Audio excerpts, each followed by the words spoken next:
Half a day. So for today, we're going to be covering linear functions. And we will be covering all of these that are listed below. Graphing, slopes, intercepts, different forms of equations, and different kinds of lines and their relations to each other. So let's just get started. First of all, a linear function is any function of the form y is equal to ax plus b, where a and b are constants. Basically, a and b are just numbers, right? And we still have that y and x. Note that x is only to the first power. And linear functions are named that because their graph is a line. And when studying linear functions, you'll hear a lot about intercepts, y-intercept and x-intercept. And these are basically where the line crosses the x and y axes. I'll draw an example below. Say we have our xy axis, right? Our line here in red. The x-intercept is where it crosses the x-axis. So the horizontal is the x-axis. That would be our x-intercept. The y-intercept would be where it crosses the y-axis, right here, the vertical. Note that for the y-axis, the x value is 0, and for the x-axis, the y value is 0. So if we're tasked with finding the specific x or y intercept, that's what I would do. I would set the appropriate value to 0 and then solve. So now we'll talk about graphing with intercepts. Of course, there's another way I'm sure you've learned with graphing, which is by plotting the y-intercept and then moving according to the slope, which is fine. This is another option where we plot using the x and y intercepts. And to do that, of course, we'll have to find our x and y intercepts. And in order to find the x-intercept, I would set y to 0 and solve for x.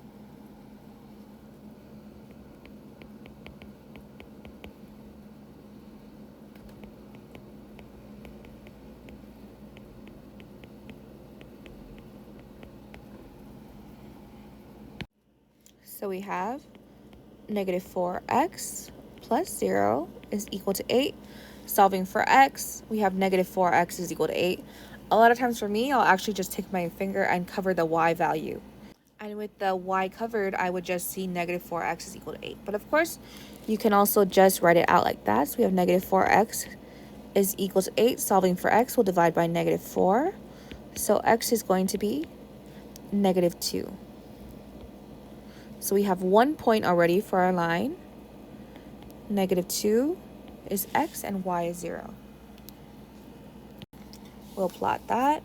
So we have negative 2 for the x. If ever you're freehanding a sketch of a graph, make sure your units are evenly spaced. Okay, now to find the y-intercept, we'll do the opposite. We'll let x equal to 0. And then solve for y. So we have negative 4 times 0 plus y is equal to 8.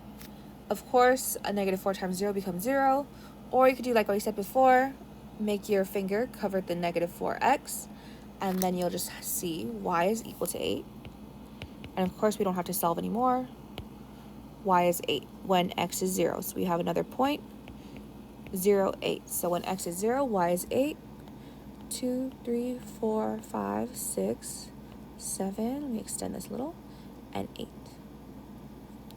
And then from there, we can graph our line by drawing a straight line through the 2 points.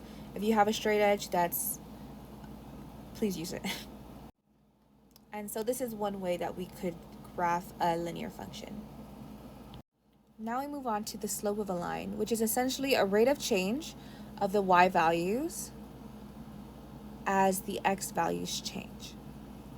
And what you'll usually hear or see is just rise over run.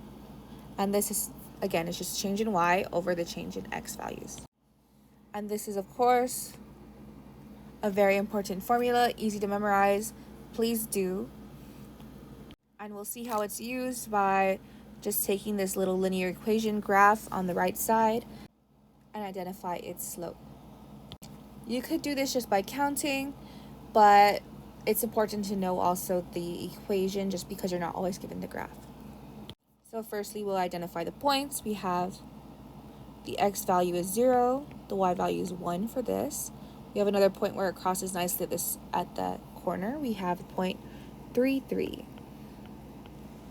And doing this, we have the 2 points. I'll label them x1, y1, and x2, y2. So we have x1, y1, x2, y2. And then from there, I'll just plug in both of all the values into this formula. y2 minus y1 over x2 minus x1. y2 is 3. y1 is 1 over x2, 3 minus 0.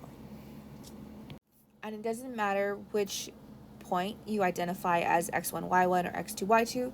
You just need to make sure that you're consistent. So the 2's are together and the 1's are together, right?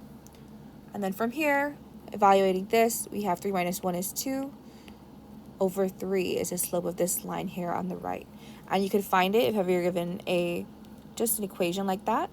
You could find it by counting the things. So how much does it go up or down? And then how much does it move to the right? So rise is 2 for this. It goes up 2.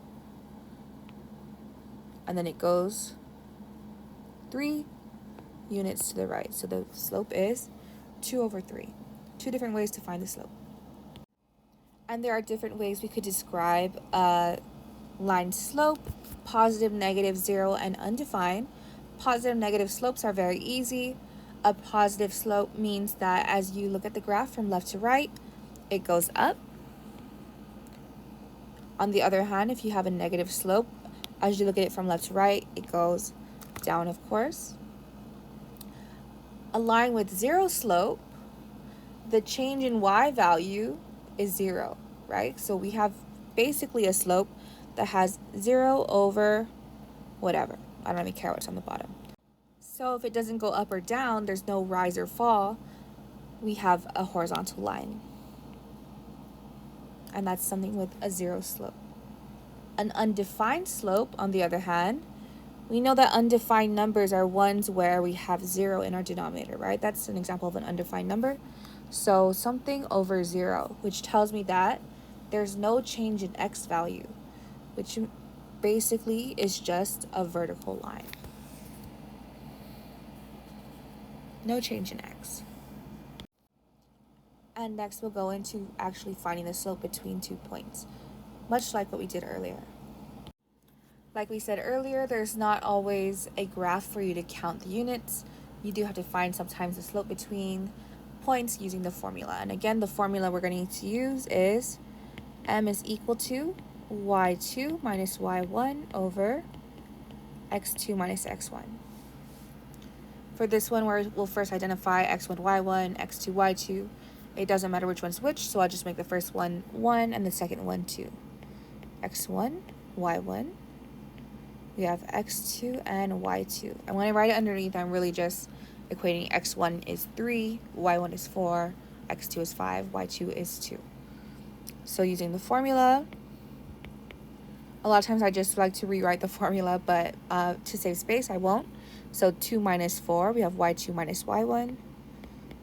2 minus 4 over x2 minus x1. We have 5 minus negative 3. I know subtracting a negative means we're going to add. So it's 2 minus 4, which is negative 2, over 5 plus 3, which is 8. Of course, we always give our answer in simplified form.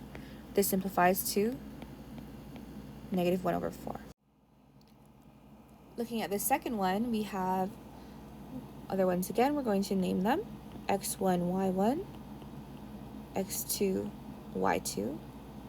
Our slope, applying the formula one more time, negative 6 minus 0 over 1 minus 2. You always want to make sure that you have them together, like on top of each other. The negative 6 and 1 on top of each other. The 0 and the 2 on top of each other, which they are. Just be careful. Sometimes you can get confused. So negative 6 minus 0 becomes negative 6 over 1 minus 2, which is negative 1. This simplifies to 6. Moving on now to parallel and perpendicular lines. So here we have a pair of parallel lines as well as a pair of perpendicular lines. And we're going to take a look at their slopes to see how they're related. So looking first at the parallel lines, I can see that the slope of the one on the left is 1, 2. It goes up 2, the red one. Then it goes 3 units to the right. The slope of the red is 2 over 3. Positive 2 over 3, right? It goes up. For the blue one, we'll do the same thing. We'll count the units from this point to this point. Again, we did this point to this point earlier. And that one's going to be 1, 2, again, up 2, 1, 2, 3. 3 units again to the right. So the slope of this one is actually the same. We have 2 over 3. So all parallel lines will have the same slope. They may have different y-intercepts, but of course the slope stays the same. Perpendicular lines, on the other hand, and perpendicular lines are lines that form this perfect right angle. These lines, their slopes are related in a different way. So first we'll find the slope again of this red line where we started with. We're going from this point to this one. It goes up 2, 3 to the right. This is actually the same line as the one on the left, right? The red line. So for this one, we have a slope of 2 over 3. For the blue line, however, its slope, we'll look at from this point to this point. It's going down instead, so we'll count 1, 2, 3 down, and then we have 2 to the right. So since it went down, I'm going to interpret that as a negative number. So we have negative 3, down 3, 2 to the right, positive 2. So look at these two numbers and see how they're related. For this one, the slope of the perpendicular line is almost the same. It's flipped, and then notice that it's also negative. So we say the slope is the negative reciprocal.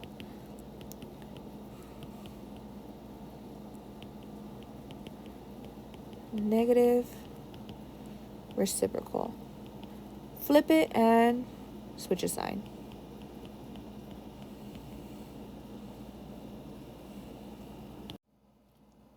And we'll be seeing this used throughout any math courses, actually. Parallel and perpendicular become important in so many different math courses. Linear equations in point slope form. So now we're going to see a specific form of a linear equation. We do know that before we talked about linear equations are equations with y equals to ax plus b. That's a specific form, but we have one called point slope form. And I wanted to show you actually where this point slope form came from. So we know the equation for slope. M is equal to y2 minus y1 over x2 minus x1. If we have a simplified or a different version of this, it'd just be y minus y1 over x minus x1. This is essentially our slope form, right? If I was to solve for y minus y1, I would get rid of the denominator, right? The x minus x1 by multiplying it to both sides. So I would have m times x minus x1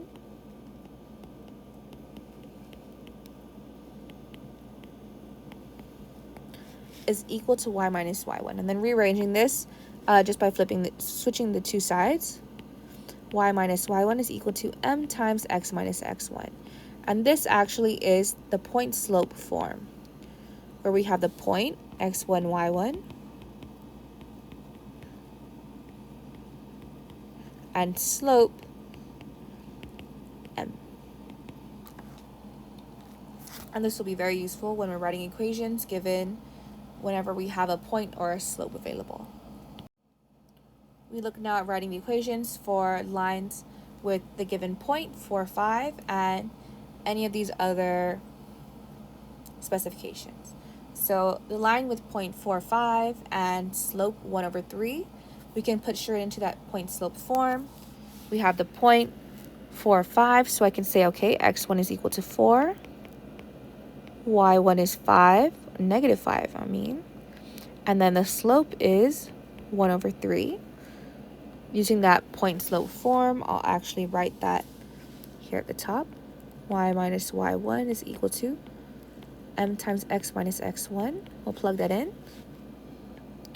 Y minus y1 becomes y minus negative 5, or y plus 5.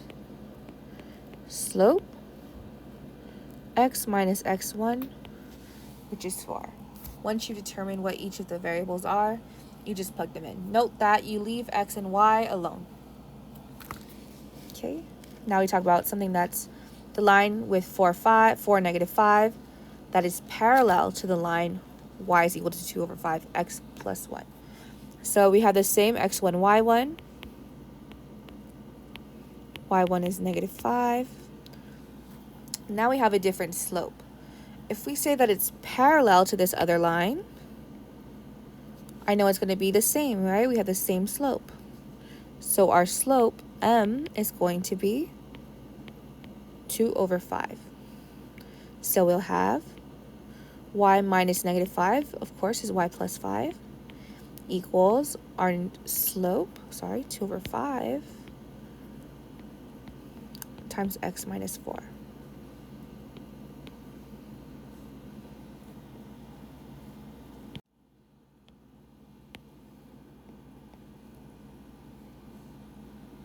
Now when we talk about it being perpendicular, we want to take the negative reciprocal, right? So for this one, again, we have the same x1 and y1, same line, or same point, I mean. We have 4 and negative 5. Our slope now is not going to be 3, it's perpendicular. So it's going to be the negative reciprocal. So if I start with 3, what I want to do is imagine it as a fraction by forcing it to have that denominator, which is over 1, to avoid changing it. So 3 over 1. I'm going to flip the sign, or switch the sign and flip it. So it becomes negative 1 over 3. So that's our new slope. M is negative 1 over 3.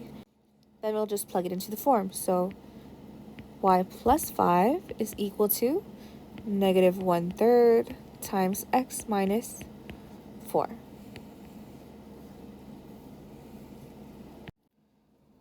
Looking now at letter D, when we talk about lines with undefined slopes, these are vertical lines. So it might be easiest to actually plot the point, draw the vertical line through it, and then figure out the equation to that line.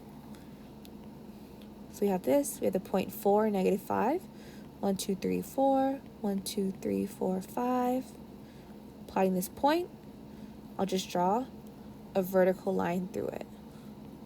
So this vertical line, the x value remains constant, right? All of these points on this line have the same x value, which is just 4. So this line is actually x is equal to positive 4. Looking now at our last one, passes through 111. Notice that I'm given a point and a point. For all these other ones, I was able to figure out what their slope was, but for this one, there's no slope given. Instead, I'm given 2 points. So what you would need to do first is find the slope through the 2 points, and then from there, plug it into the point slope form using one of the points and that slope that you found. So of course, I'm going to plug it into the points, or the slope formula. y2 minus y1 over x2 minus x1, so I'll plug it in. 11 minus negative 5 becomes 11 plus 5. And then we have 1 minus 4, y2 minus y1 over x2 minus x1. This will simplify to 11 plus 5 is 16 over 3, negative 3. So this will just be negative 16 over 3. And now that we have a slope and 2 different points, we can plug it into the point slope form. You can use either 4, negative 5 or 111. It doesn't matter which one you use. So maybe I'll just use 4, negative 5 again. y plus 5 is equal to m negative 16 over 3 times x minus x1, which is 4.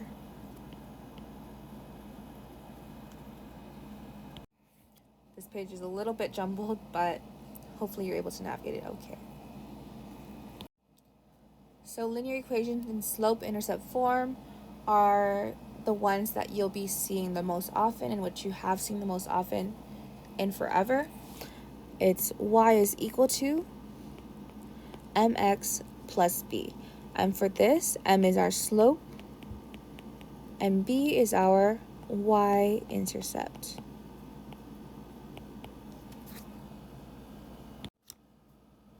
So this is the most widely used form of the linear equations.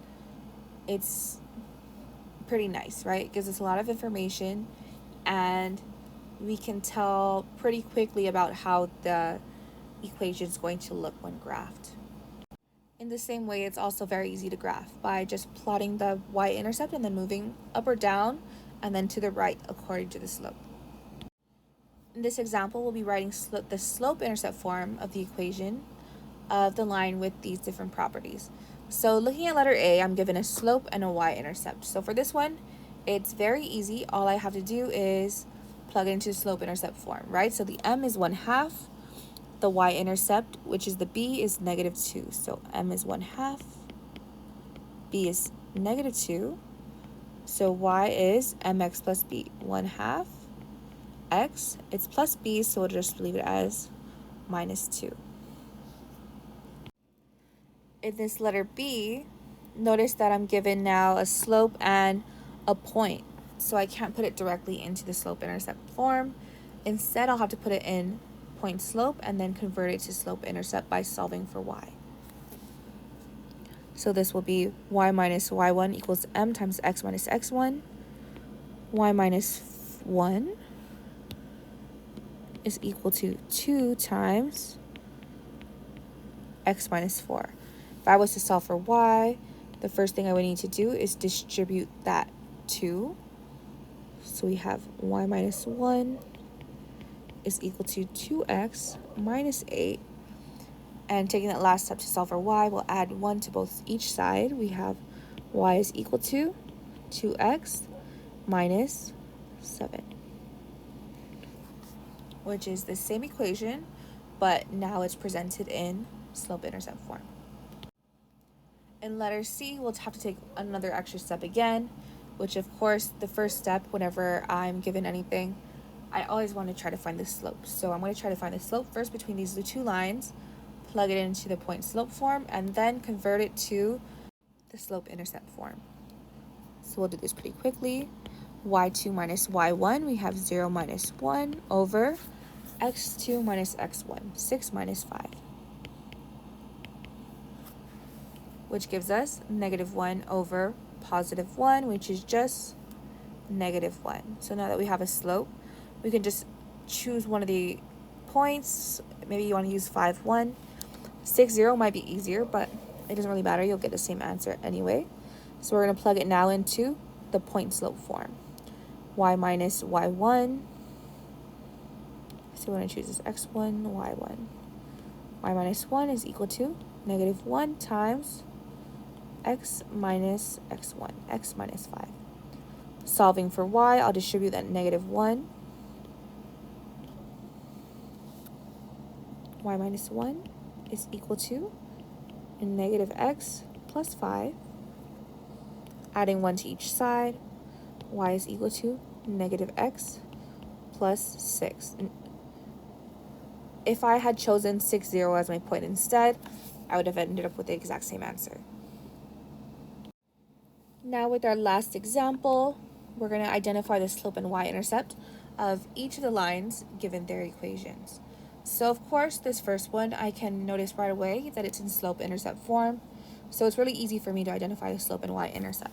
For this one, the slope is obviously 2 over 5, that's our m. -7 is our b. So slope is 2 over 5. Y-intercept is -7. Don't forget that minus sign. For this one in the bottom, I noticed that it's not in slope-intercept form. This is actually what we call standard form. And what we're going to do is solve for y to put it into slope-intercept form, and from there identify the slope and y-intercept. So subtracting 3x from each side, we're given 5y is negative 3x minus 20. Dividing by 5, we'll have y is equal to negative 3 over 5 x minus 20 over 5, which is 4. So I can easily identify now that it's in slope-intercept form. The slope is negative 3 over 5. Y-intercept is negative 4. And that's it for the video for today on linear equations. Hopefully it was pretty helpful for you.